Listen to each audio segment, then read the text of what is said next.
I'm walking down the street. I do want to say to Doni and many of you in this room that over a very long career in this city, all of you have helped me and my colleagues tell the truth and to try to tell.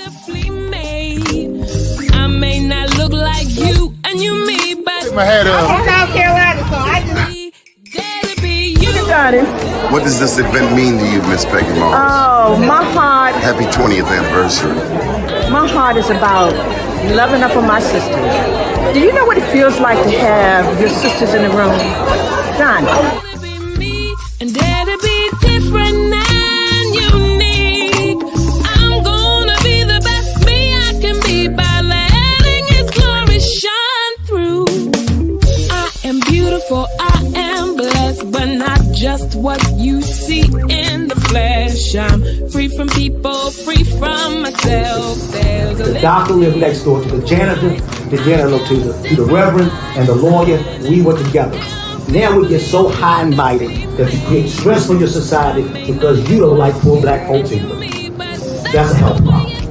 Get yourself together so I can stop being taking care of geriatric people and get back to pediatrics. I thank you, Doni, for all you've done. Let's keep doing it all the more.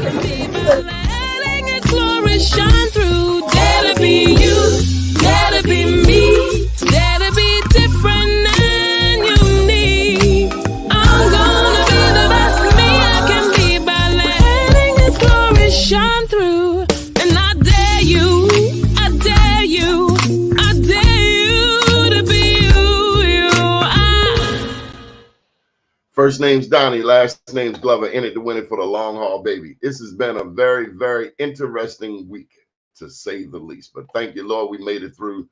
Joining us, he's got his purple on, presumably a Ravens fan. Is that what this is all about?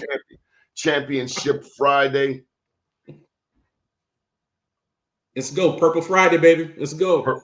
Purple Friday. I got a chance to join you at an event you co-hosted down at La Familia. I did make it down there. It was good to see you in the place, man. It was good to see you in the place. As you saw, the atmosphere was crazy for the Ravens watch game at La Familia. It was all Baltimore. Folks thought they were at the stadium, thought they were at the bank. So come again this Friday, this Saturday, or actually this Sunday. This Sunday, game time, doors open at 2:00 at La Familia Soundstage. It's going down again. What does this do for the city of Baltimore? What does this mean for the city of Baltimore, in your estimation? You know, there's so many things to talk about. I mean, number one, just the number of networks that are coming into the city today. And this whole week have been marketing. We just watched the WBAL on the Today Show.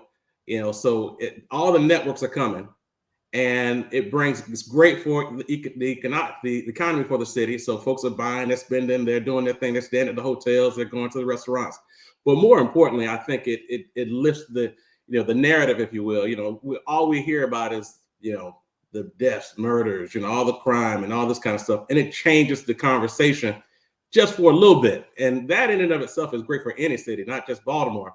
But it's great to be able to have a team that reflects the nature of the city. They see Baltimore as a gritty team, as a team that's ready to just hit you in the mouth and not playing a finesse game, but we're going after it.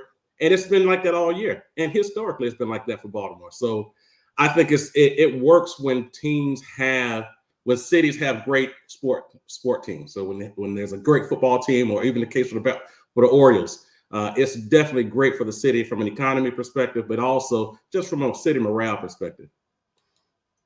Would you say that Baltimore otherwise suffers from some extreme mental health challenges? I mean, what's so interesting is that, and even before we get into the show The Wire, we get into what the narrative that was put out for the city. I think most post-industrial cities have dealt with how do we rebuild our most vulnerable communities.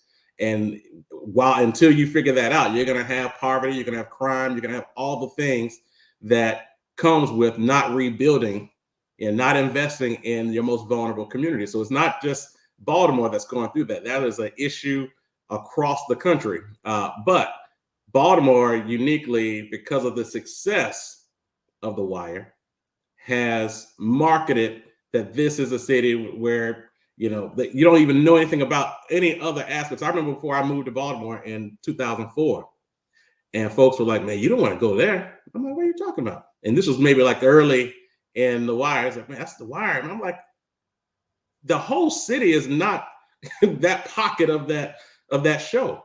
And every time I talk to folks and would tell them about what I'm doing and working in business development and working in finance and the different parts of the city, it's like, oh, I didn't even know that part exists. Well, just come see the city.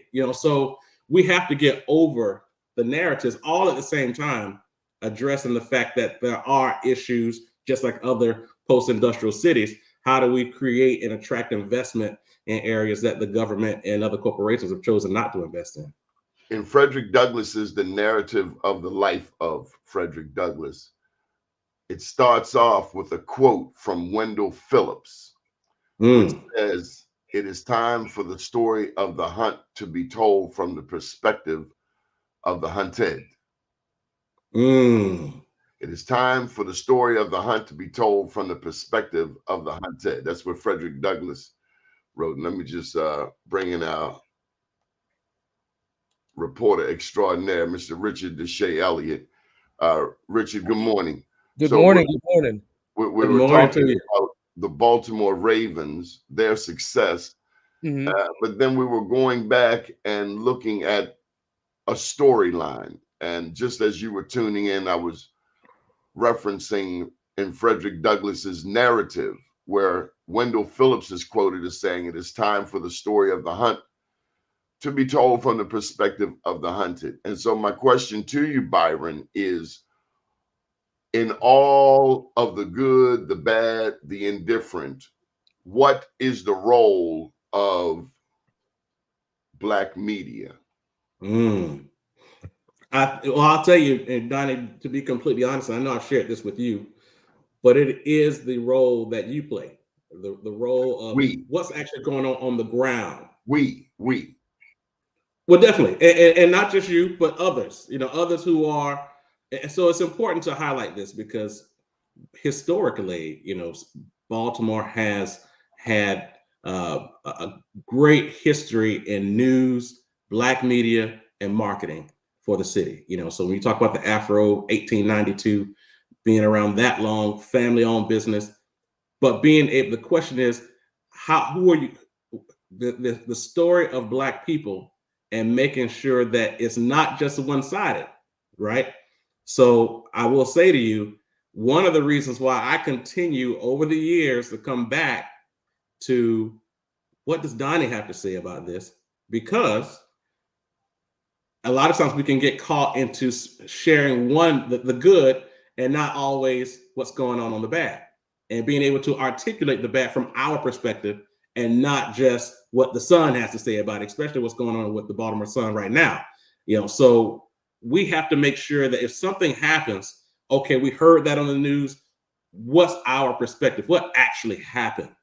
And that's the value and the objective. And I would say the responsibility of Black media is to make sure that when something happens and when, things that aren't even marketed, what's going on the ground and who's communicating that to the public. Richard, you have been a journalist here in the state of Maryland. You've covered Prince George's County. You've covered Baltimore. You've covered Washington, D.C. What saith you about the role of the Black media? Byron acknowledged the Baltimore Afro. We also have the Baltimore Times. There was WEBB Radio, founded by Dorothy Brunson, the first woman to own a television station in America.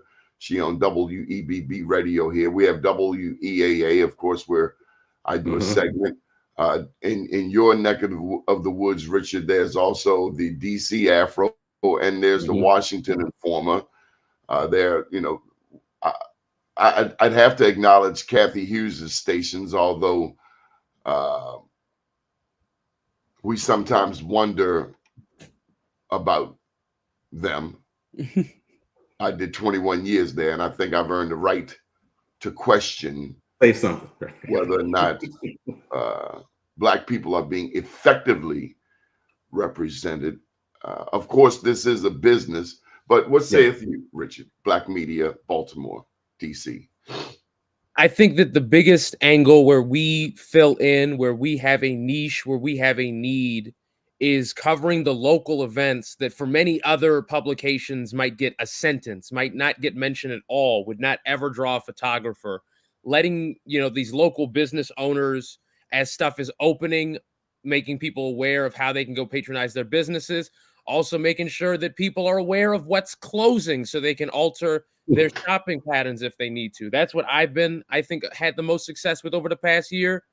Let's say even with Google, there are shortfalls. A business might say it's open, it's never open, might say it's closed, still is operation. Having a story where you have detail not only on who the owner is, on what the number is, on where the business is, on what they sell, but actually noting when these big closures, particularly the big box businesses, with you all, I think Harbor Place is probably the one right now that has the biggest kind of thinking around what's going to happen with it, what should happen with it, and should anything happen with it. Versus in Prince George's, we have soon to be FedEx Field is likely to be redeveloped. We've had a hospital. We've had multiple hospital sites that have just been redeveloped, and the Laurel racetrack. So over the next about decade, we have some major multi-billion-dollar projects that we need to have people aware of. If there's a grant for local construction, how can you apply for it? So making sure the opportunities as accessible for people. Washington Post does not care about a lot of the stuff that I might not necessarily go to, but I'm asking the person that ran the event, what inspired you? Why did you do this? And more importantly, what do you plan to do in the future for your community? So that's it. And that's not it, but I think the biggest thing is filling in the gaps where big media either doesn't see the purpose or doesn't see the need. And Donnie, I want to add to that real quick, because I think the point that he makes here is, if we're in the room, and I know you do this, if we're in the room at a major event, if something's big is happening in the city, and you stick the mic and you say, how does this impact Black Baltimore? How does this impact Black Maryland? More than likely, they probably hadn't thought about it, especially if it's someone who's not from the Black Baltimore, Black Maryland, right? They're thinking about their markets, right? And so that question has to be asked, at least because it may be the first time they've even thought about it. And so if we're in a situation where we're looking out for the interests of Black people in this state, Black people in this city, we have to always make sure we're in the room where things are happening, where deals are being made, where folks are talking about great things that are getting ready to happen. What will be the impact, and can we hold you accountable to what you're sharing right now?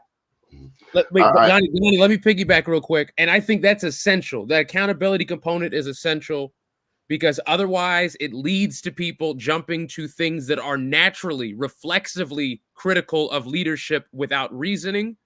I'm not going to say Fox 45, but it might rhyme with Fox 45. But when people don't see their local media actually critiquing on substance-based things, I think that you could say for the past at least 4 mayors in the city, there's not really the kind of media pieces to do an actual dive on how good did they do. You could do how controversial was their end, but really what were their accomplishments, what were their shortfalls, and what did select communities that generally are left out view about their constituency. I think that I'm not going to blame Donnie. In fact, Donnie, a lot of the questions he just said, the how does this affect Black Maryland, Black Baltimore, these are the questions you were asking on Jump Cam, like 2006, 2007, when I was in elementary school, setting the foundation for it. And now this needs to be standard practice. You were in elementary school then? In 2006, yes. Yes. Damn, you make me feel old, son. I should make you feel like you've had impact in this life so far. Oh, yeah. But I do not plug these enough. I wrote 2 books, I Am Black Wall Street and Unapologetically Black, both available on Barnes & Noble. This show streams live on Facebook, LinkedIn, Twitter, and YouTube. I wanted to share with you that I have to acknowledge last night they had a CIAA event, an opener down at Harbor Place. Surprised I didn't see you there, Byron. At this event was the creme de la creme of the Black community. Everybody from Sheena Parker of Integrity Title to David Bramble, who will be developing Harbor Place. And I have to tell you, I'm staying out of this election thus far. I've not been hired by anyone, but I have to acknowledge, now I'm open to taking checks, don't get me wrong. Now all money ain't good money, but most money is. But I have to acknowledge that Mayor Scott passing the ball to David Bramble, a Black man, to manage the redevelopment of Harbor Place is huge. It's huge. Somebody brought it to my attention. Was it you, Byron? It could have been. Don, let me say this, and I'm with you. I have no dog. And his mom's, by the way, mom and dad, they own the Baltimore Times newspaper. On the Baltimore Times. And they were nothing but gracious to me over the past 21 years of Be More News. I think this is so important. And I have no dog in this fight. I have shared even with Brandon myself that, his political strategy, even historically, hasn't been the best, right? But I will tell you that anyone who's willing to follow the Maynard Jackson model of partnering with developers who are African American, like Herman Russell. Herman J. Russell. Yeah. You know about him, Richard? I know about Maynard Jackson. In fact, that's a book that I probably should be trying to add to my collection. Please tell me about Mr. Russell. I know that Maynard Jackson, his biggest let's talk about it. Developing the airport. I know that's key for him. Maynard Jackson in of himself, was the first Black mayor of Atlanta. But more importantly, he was the one who said, we're going to restructure our procurement process to make sure that there's quote unquote a set aside for MBE for Black contractors. Now he was doing this in the 70s, right? Right. So and a lot of them racists hated him for it. Oh my God, they hated him, Richard. They hated him for it. But so what does that really mean? So let's slow down and talk about Black power. That's what it meant. It meant Atlanta is the place where you go there and you expect the Black to be in charge of everything from the soup to the nuts. So H.J. Russell, who his company is called H.J. Russell Construction Development. H.J. Russell already at that time was a great developer and throughout quote unquote Black Atlanta. But when city money would be invested to redevelop or create a new market, at that time, now H.J. Russell was able to go in. And if you go to Atlanta right now and stay at the greatest hotels in some of these places, not only are you more than likely walking around on the land that Herman Russell owned, but that's also a building that they constructed. So now we're talking about advancing Black wealth. And the other part to this and say, oh, what does that mean for Black people as a whole? Black people hire Black people.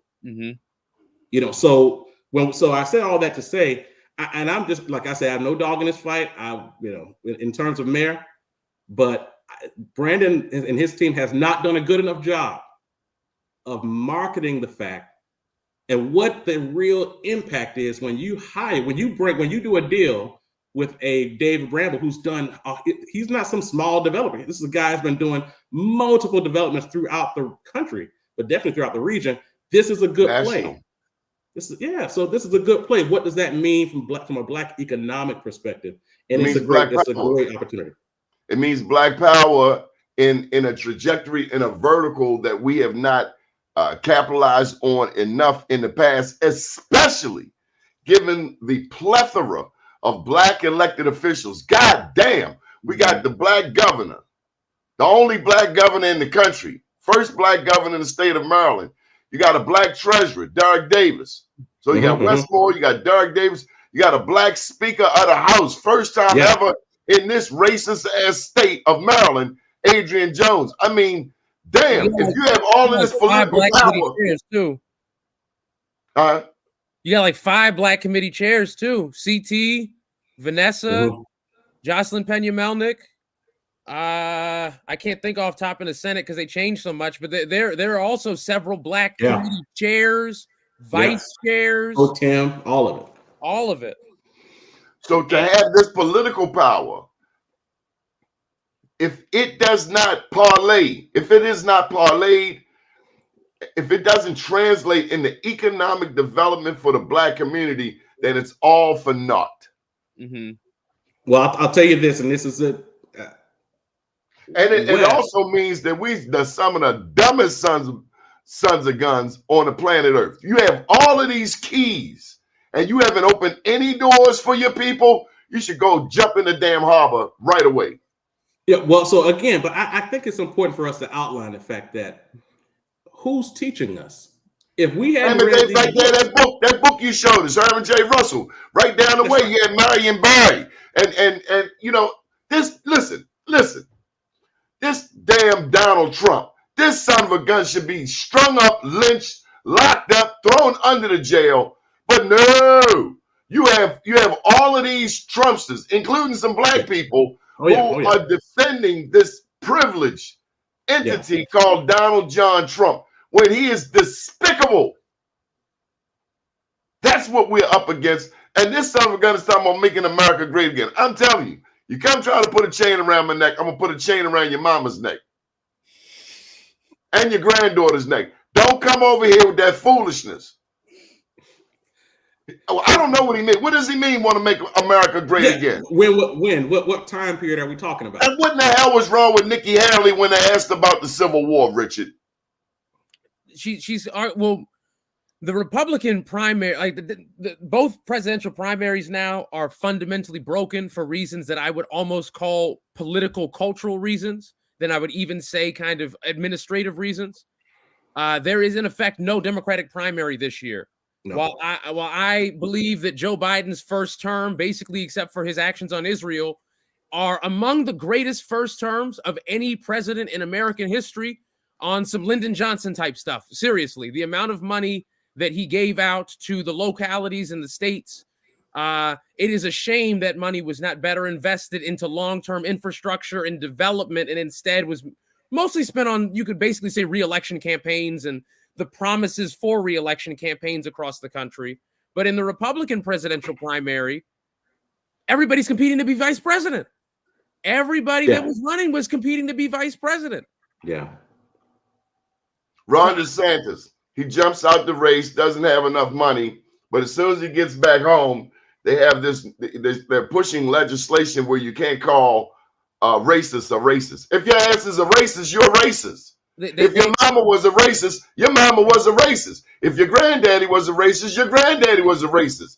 What's the problem?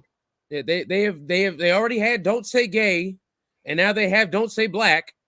At the very least, I would say to advertise for our viewers, Donnie, if you want to go vacation, do not go to Florida. Florida is not a hospitable place, no matter how sunny the beaches are. But I'm here to tell you that we have a lot of black history in Florida, and they don't want you to know it. Black Wall Street in Tulsa would not be if it weren't for the blacks in Florida who were fighting with the Seminoles against the likes of Andrew Jackson, a modern day Donald Trump is no more than a modern day Andrew Jackson who wanted to put blacks in chains and put Indians on a reservation. And there were blacks and whites that fought against this foolishness, including Chief John Horse out of Florida, and also my main man, 500 grand, John Brown. You know about John Brown, don't you? John Brown. Of course. John Brown will bust a cap in a race. Office Ferry. There we go. There you go. See, we got to get back to our history. We don't want to know our history, or we're afraid, or they're afraid that we tap into our history. I heard this black man, he was putting down black people. It was about a week ago. I shared it. And he was like, we don't stick together. We don't this. And I wanted to punch him right dead in his mouth. Do you know how powerful we are? We are 13% of the population, but damn, they respect us. And I just get mad when we get so distracted with the TikTok dance. Get into your history, son. Donnie, I got plenty of criticisms of TikTok, but you can occasionally get some history on there, but on a grander how we can implement not just Black history, but Black understanding of our involvement in all of the practices. In science class, you don't hear about how a Black person invented the refrigerator, invented the light bulb, invented the traffic light that switches. All of it. So it's not even just history. It's applying our achievements, advancements, and investments into every academic discipline naturally, which Delegate Gabriel Acevedo from Montgomery County is introducing a bill to do just that. Not just Black history, but Black accomplishments across the practices being included. Let me tell you something. What's his name? Henry Ford? Mm-hmm. Who's the famous Black man that Henry Ford met who transformed his entire operation? I don't George know. Washington Carver. George Washington Carver. That's where he got the plant from. The plant, the automotive plant from George Washington Carver. Our genius made America great again. So when you got a racist like Donald John Trump who doesn't know his head from his hind parts trying to tell us what the deal is, it just infuriates me. And when I see these people defending him to the hills, all of them should be locked up. They are un-American. You lost the Civil War. End of story. I want to shift gears for a second.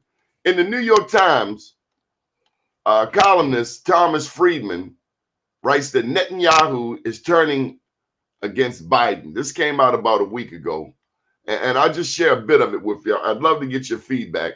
Again, this is Thomas Friedman. He's an opinion columnist with the New York Times. He says, it looks as if President Biden will be running in two races this year, one in America against Donald Trump and one in Israel against Benjamin Netanyahu. They call him Bibi, I think.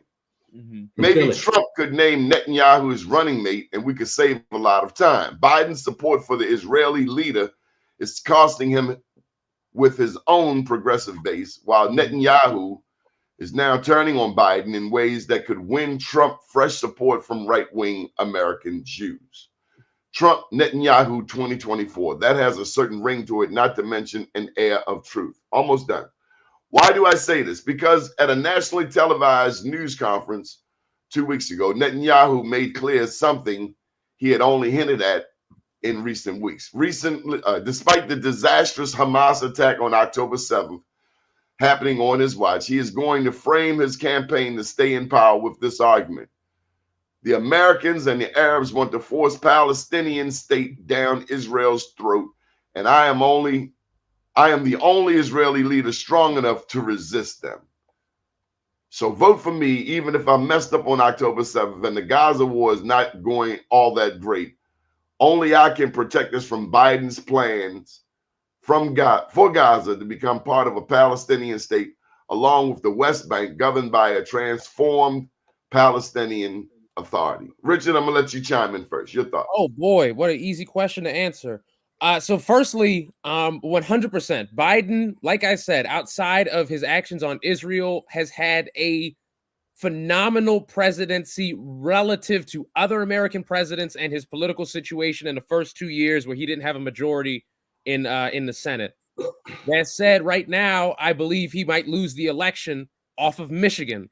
In Michigan, there's a town called Dearborn. It is the largest town of Arab Americans in the country. There's a large Arab population in Detroit. There's a large Arab population in that entire surrounding suburban region. And I'm not saying that necessarily people will vote for Trump, which is what I think a lot of commentators believe people are saying when they say they don't want to vote for Joe. This is many individuals saying they refuse to be personally complicit in things they don't agree with and might abstain from the election. We need to be careful in acknowledging that as bad as Biden is, that I do agree there's a plan basically for Netanyahu to muddy the waters so disgustingly that Trump is able to win, because Trump will allow the genocide. Trump will send more bombs, just to be blunt. Trump will send more bombs. Trump might even send troops into that area. Whereas at the very least, Biden is only as of yet sending weapons, not encouraging that or even saying that's a positive. But Trump has said in multiple things recently, he intends to ratchet it up.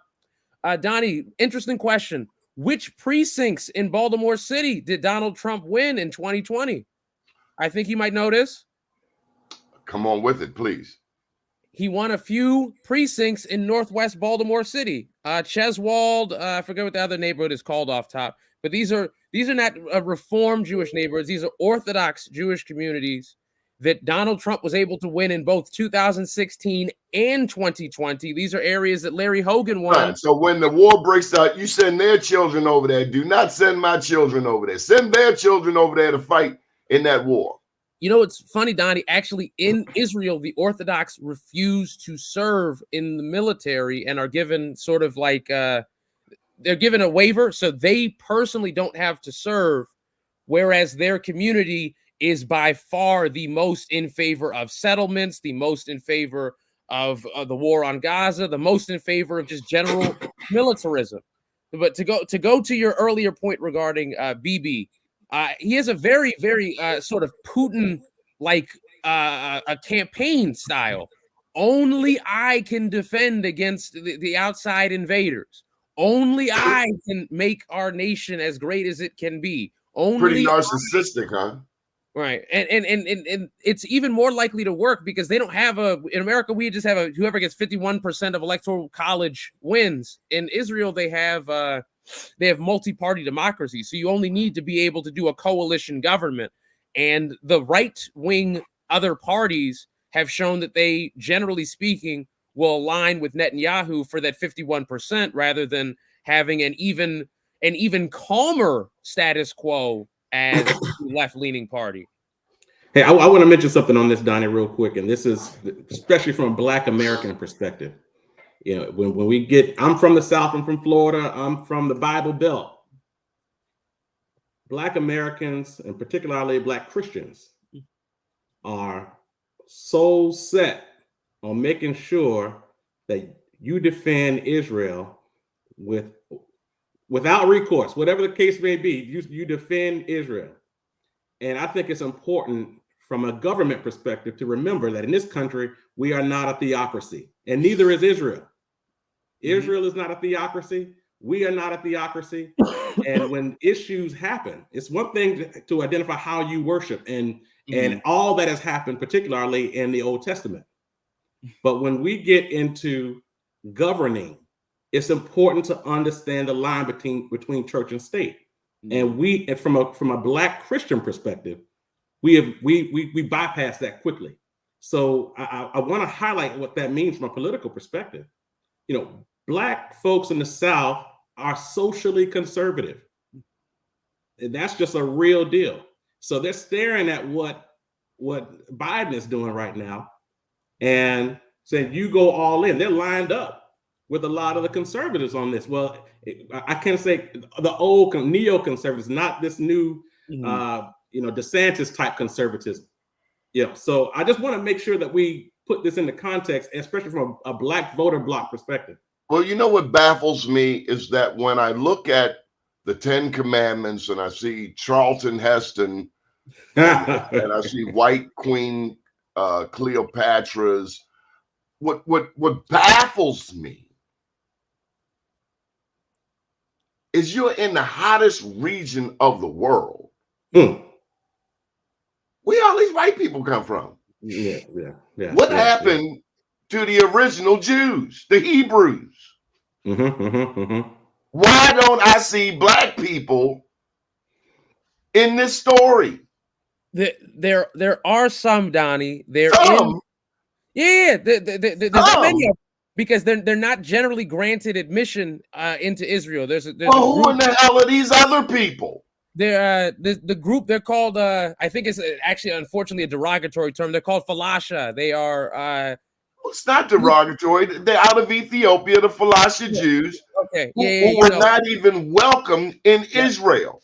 And they face horrific discrimination when they are there. It baffles me when I hear people calling my people anti-Semitic when we are the original Semites. Yeah. I don't understand how you can be a biblical scholar and you don't understand basic facts. Number two, this man told me, I won't say his name, that Judaism is a race. And I'm like, you idiot. It is a religion. Religion, yeah. It's religion. It's not a race. You can choose not to be a Jew. you can choose. It's not a religion. I mean, it's not a race. It's not a race. Yeah. You look a little perplexed, Richard. In the census, which is a horrible way of trying to define people. Because this is where the fight broke out. 1945, 1948, United States, United Kingdom. They said we're going to send all of these Europeans to Israel. And by the way, you people who live there, you Palestinians, the black people of the Middle East, get the hell out the way.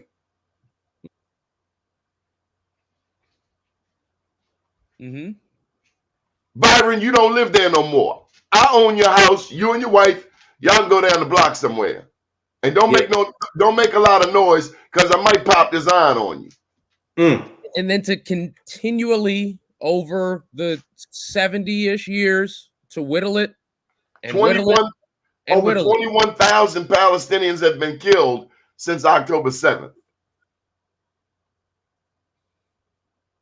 That's genocide. Yeah. But we want to sit by and read Genesis, Exodus, Leviticus, Numbers, Deuteronomy, and not understand. You know, that's why I don't play with preachers. And on that note, Donnie, this is again for people who are listening. It is much more the opinion of the evangelist to be doing this than it is of Jewish folks in America. Way more the position of the evangelist because of, as Mr. Deese said, basically for revelations related reasons. Yeah. Listen, we don't know what we believe. That's what I'm getting to. That we, as so-called Christians, we don't know, and I'm not presuming that either one of you are Christian, but I'm a Christian. We don't know what we believe. We don't know what we believe. A lot of these preachers on a cross one day. The greatest man that ever lived was on a cross one day. Yeah, exactly. for going against going against Judaism, right? So I think at the end of the day, we have to be smart enough as Christians. I'm just highlighting from a Christian perspective to know how to follow the faith to Christ and understand when something is inhumane. When you are now 21,000 people, man, women and children, inhumane. We have to know the difference. And so but again, from a voting bloc perspective, from a governing perspective, in this country, and who can trust Donald Trump to heal a situation like that?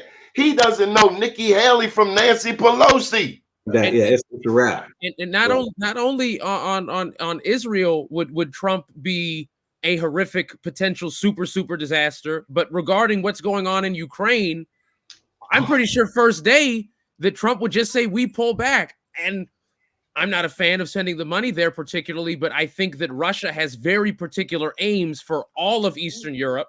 And much worse than that is the very high likelihood of over the next decade of war with China and Taiwan, where Trump would probably be maybe among the more insane people actually care about defending Taiwan. Biden has actually done pretty good on that issue. He's brought the manufacturing chips home. Biden has done good in terms of oil, making America more self-sufficient when it comes to energy and our dependence on foreign entities. Listen, Biden has done good on a whole front of issues, but because they look at him as their great granddad, it's like, I don't want to vote for my great granddaddy. It's all optics, you know. So it's he's the not whole a spokes politician at all. Maybe Donald Trump has been handicapped a little too much, but I tell you, if Donald Trump were black, his ass would be dead. I don't know if he would have made it out of the military academy if that was the case. I'm being real. Like I don't know if he would have made it to the military academy. There are some white people who are very successful who you could definitely say if they were in our community, they probably would have died as a child. And I want to go back to something you said earlier, Richard, going back to what Biden has done, particularly as it relates to investing in states and municipalities throughout the country. We could just talk Baltimore alone, $641 million of federal dollars that came through ARPA, that it was now in the hands of the mayor to choose how you invest that money. But Biden issued those dollars. Same thing on the state level. That money went to the Commerce Department. 641 million. I'd have been starting some kind of businesses, something that would create a return on investment. You know, campaign, slush fund, giveaways, and all of that. You know, I am a little more conservative than that. One thing I've learned from the Republicans, Richard, is they don't invest in something that's not self-sufficient. Too often, we as Democrats, we get caught up in programs, giveaways that don't really empower. We have a whole swath of brothers and sisters coming home from institutions. We want to reverse that recidivism rate that touches 70%, where 70% of the people locked up go right back to the prison. I live in 21217, Sandtown. More people from here are filling up them jails than any other district. And we've got to reverse that. Black women, the fastest growing demographic. This country represents 5% of the world's population, yet we have 25% of the world's inmates. We got as many damn inmates as China with 1.5 billion people. And then there's the issue of fatherlessness in the Black community. 70% of our households are single mothers. So if anybody needs some help, it's Black women. The Black women who voted for Biden in the first place. That's why he's president. I don't hear any talk of Stacey Abrams these days. Byron, can you touch that for me?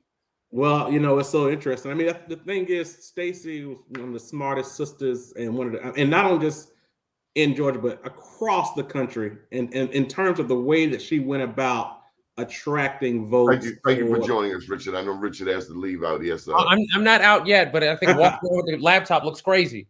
Okay. Well, he'll come in and out, but Stacey changed the game. She should be the chair of the Democratic Party right now.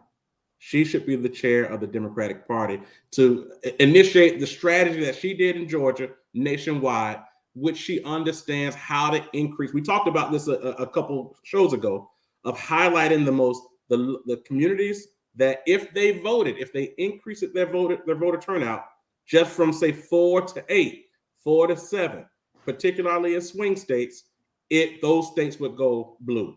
She has a strategy to take a red state from purple to blue.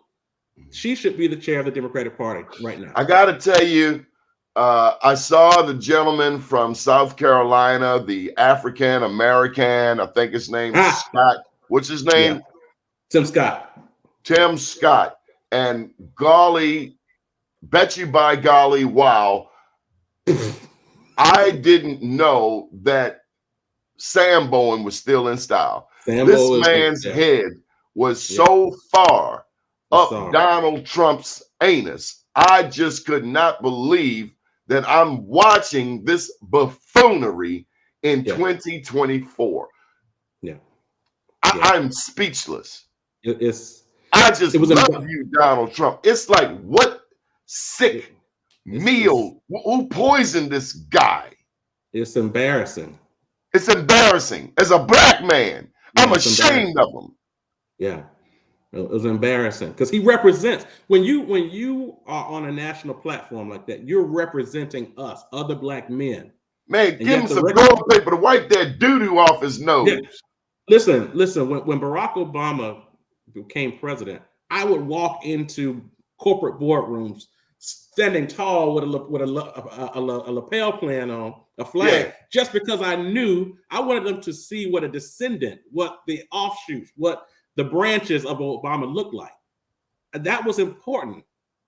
When you get up there and let this man embarrass you on national television and then come back, oh, it's because I love you so much.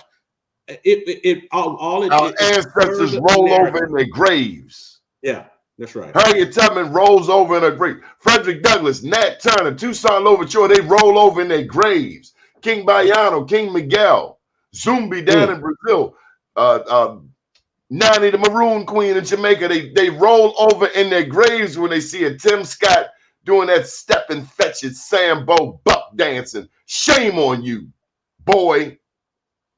It was embarrassing. Okay, Richard, we got a couple of minutes here. What's on in your agenda? You've been putting up some heavy articles on Be More News as of late. I think the biggest thing to pay attention to right now is the state budget. Not only did Governor Moore outline his budget, which had increased investments in public safety, in rental housing, and college education, HBCUs. I think that they could do better. For the HBCUs, the main thing this year is they're going to actually try to pass the law saying that you can't do duplicative programs. Even though a court said that you can't do duplicative programs, they're going to finally pass a law saying that. I think we also need some laws that saying that these HBCUs that get these monies need to do right by Black students. That's a whole another topic that we definitely need to go to. We got too many Black academics. We got too many Blacks in academia for us not to be graduating more. A lot of these Blacks in academia need a foot up their ass. They need to go find something else to do. If you're not there to help push and encourage and strengthen Black students, why are you there? And if you're there just for a paycheck, I think it should be the same thing that we expect to sit on. When I call City Hall or I call a municipal building in a Black city with a Black mayor, I don't need no hood rat on the phone. What you want? Just like when I go to HBCU, I don't need none of that. I don't need professors that don't believe in the students. If that's what you feel, go to work somewhere else. And yes, I will take some Mexicans over an ignorant Black person. Yes, I will. I said it. One thing you're probably not going to like regarding the proposed budget is that it slashes, I think, one of the most necessary things for Black students to graduate from a 4-year. It's cutting money from the community colleges. Very important. Now, I would not be a graduate of a 4-year, let alone have a master's degree. I got some community college in my background. Same here. I wouldn't have passed Spanish 1 and 2 at UMBC. Yeah, and I'll tell you this, and so I chair the foundation board at BCCC. I'm sorry. I was going to say, so I chair the foundation board at BCCC. BCCC has one of the most robust workforce development programs in the state. But they've also had some challenges with the leadership for many years. Blacks are in position, and we get in there, we do boneheaded, dumb stuff too often. Yeah, and the leadership, I have my own thoughts about that. But I will tell you, when you talk about a pipeline right into nursing, into Byron, you can't sidestep the leadership. The leadership is essential. Very true. Byron, I can step in so you don't have to insult people who you're not supposed to. No, Byron, insult people. What are you thinking? I'm not happy with the current leadership on both sides at BCCC and at the same time on the city and state level in terms of how they effectively utilizing community colleges and the pipeline from, especially in Baltimore City, when you got kids who aren't going off to Morgan straight out of college, straight out of high school. What's the problem? Effectively use the trade school. What's the problem? You need better like they had a president at BCCC and she wanted her professors all to have PhDs, correct? We need to start from scratch. Let me say it that way. But that's what they're saying about Baltimore City Public Schools under Sonia Santelice, 350 a year, 23,000 per pupil expenditure, the highest or one of the highest in the country. What is our problem? We got Blacks in all of these key positions and we're failing. And you can't blame the white boy. What's the problem, Richard? One big difference, if we want to critique, whether it be Brandon Scott, Sheila Dixon, Catherine Pugh versus, we'll go to Schaefer. What did Schaefer have that none of these people, except for you could say Brandon, has had? White skin. Ludicrous sums of money from the federal government. Hundreds of millions of dollars every year from the federal government. Reagan came in and slashed it. And ever since then, we are trying to do what we did in like 1985 with a budget that does not have federal allocations. That is by far the biggest difference, I would say. It's not leadership. It's not ability. It's not acumen. It's money. When you have almost 1.7 times or almost double the money you have currently because of federal appropriations, you're able to do significantly more. But that's the point. Democrats in DC need to fix that though as well. But that's the point, because when we talk about, again, I feel like we've dropped the ball on ARPA money. This is outside of the current budget. So these are dollars that could have added more value to a workforce development program. Because again, why does workforce development matter? If we're trying to attract, and let's just look at some of the folks, some of these corporations that are in the Midwest who are building, all these various little steel mills and different things like that. You can bring those companies to Baltimore, and you can. But they say, well, I'll come if you show me you have a pipeline of educated, trained students coming from your community college. There's a connection there between the pipeline for workforce development to attracting new corporations to the city. And if that connection isn't being made, then what are we doing?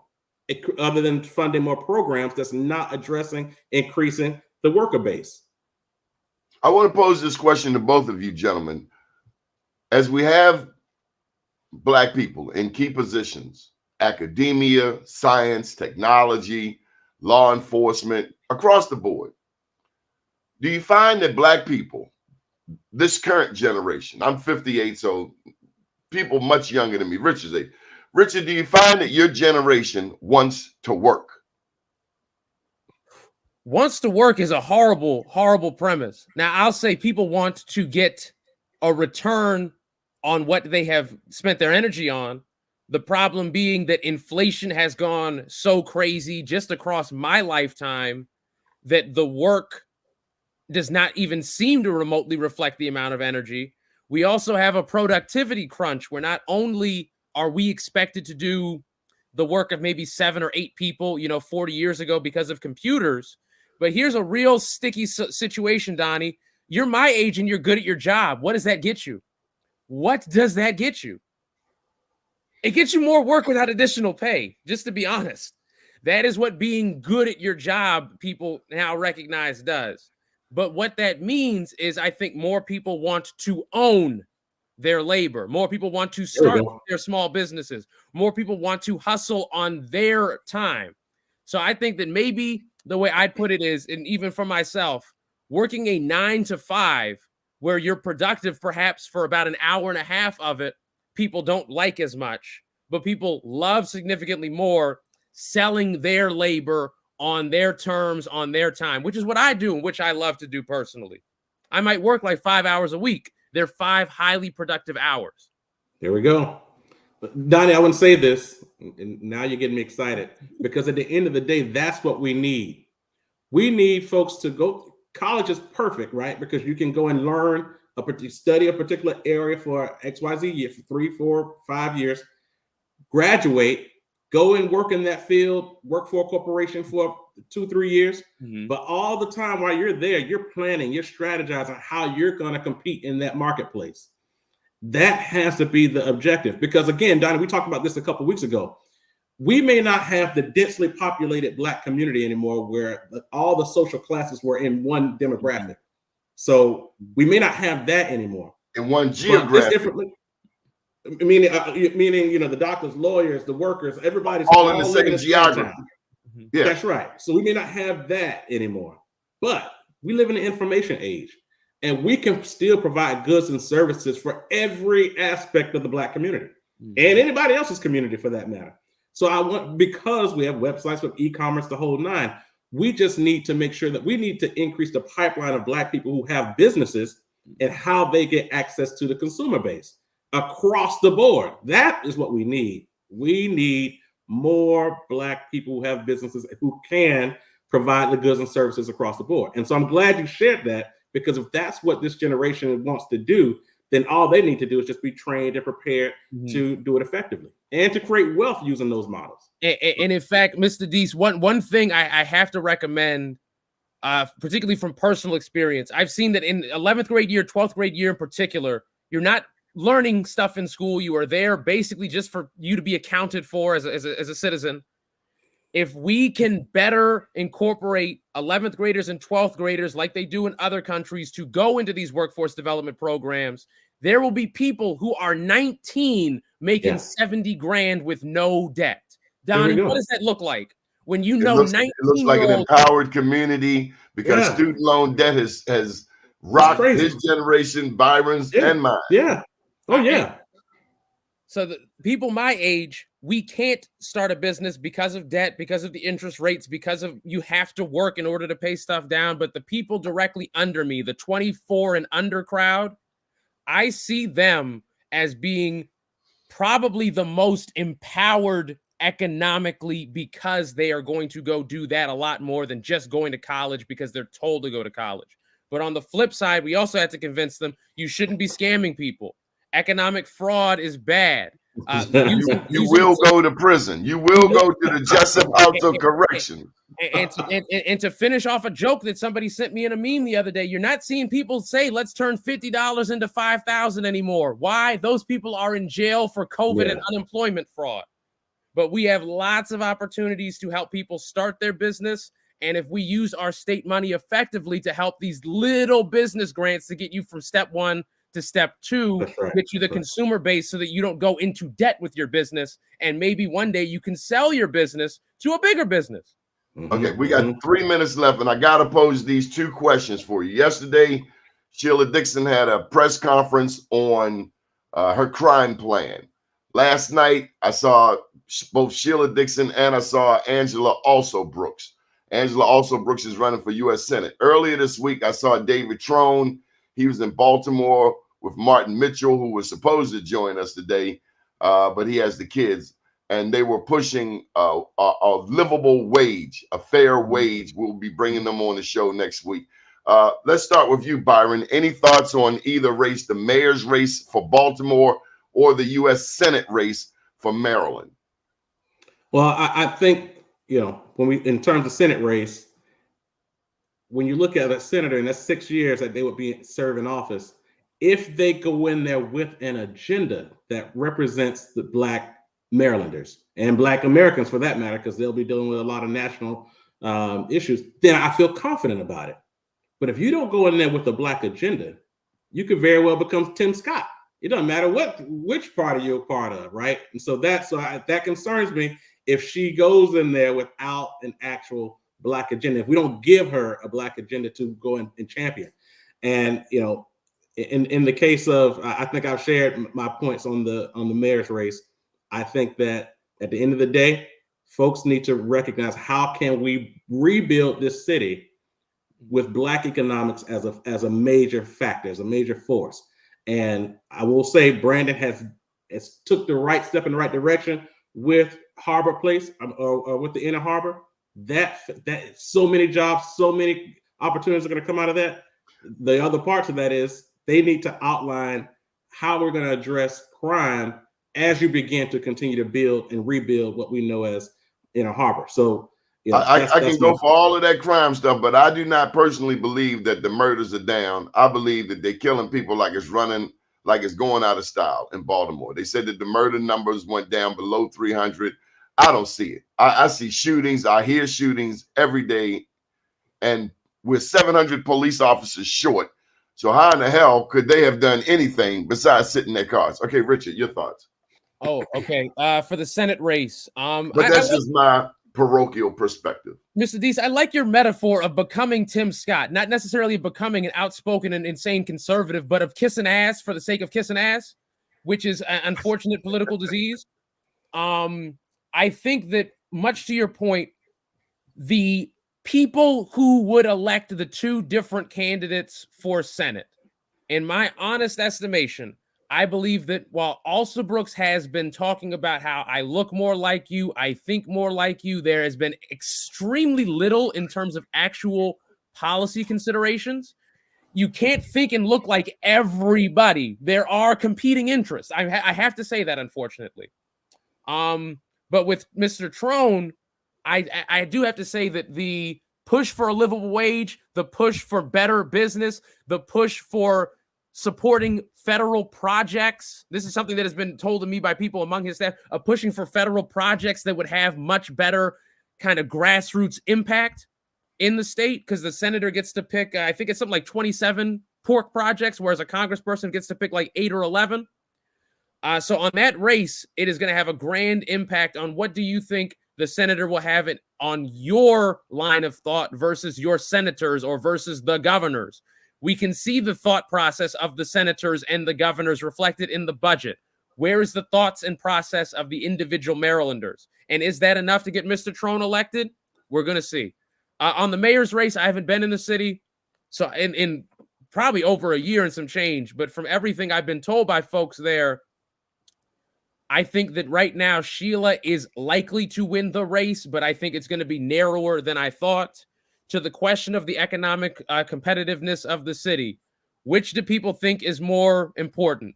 Having a mayor who, having a mayor you might disagree with on 30% of issues, but has shown they are an incredible mayor, or a mayor who you might agree with on 70% of issues, but have shown that they're generally speaking a not good mayor administratively. That is my only thing I'm going to critique Mayor Scott on in this call, that from administrative standpoint of getting somebody in and keeping them there for 4 years in any position, Brandon has been perhaps historically ineffective, but he does have some accomplishments, namely Harbor Place doing incredible. I think he hasn't talked much on it because mind you, that will not come to fruition anytime before the election. Oh, no. The election is in May. We are proud to have a Black developer there. That is huge. Mm-hmm. To hear his rhetoric, the mayor that is speaking so pro-Black is refreshing. It's unprecedented. We also got to remember BG&E got an incredible gift itself. Yes. So white corporate America, BG&E owns the underground utilities in so many ways. Byron, you wanted to say something? No. Go ahead. Okay. And that raises a question. BGE raising their rates, what is it, like 33, 38, just raising the rates, which are already insane. And an insane water bill. The water bill is off the freaking charts. Yeah, you could very easily water bills. Dude, we paying like $250 a month for water. Mm-hmm. You could very easily say, and I would Who the hell is drinking that much water? As a former Baltimore resident, that it is a robbery of the common folk, of every Baltimorean, for the cost of water, for the cost of gas, and for the cost of electricity. Property taxes. The question, I suppose, there is the potential redevelopments, the potential economic investments worth it? And let me give a shout out before we end the call. Shout out Stephanie Mavronis, who's now going to be leading Muncie. I think Stephanie Mavronis has the love of Baltimore in her heart. I think that she knows a lot, and I think she will be excellent in her role at Muncie. Up to date, down tomorrow. Do your day and everything will follow. Nothing to it but to do it. I got to do it, regardless of how I feel. Thank you, Richard, for coming on. I am somebody. I am my brother's keeper. You can check Richard's workout on bmorenews.com. He also writes for the Washington Informer. We're very proud to have him. And one day, who knows, he'll be driving the reins of both BlackUSA.News and Be More News while I go off into the sunset. Good morning, world. Thank you, Donnie. Thank you, everybody listening. Thank you, Irvin Reed, in particular. I saw your comment.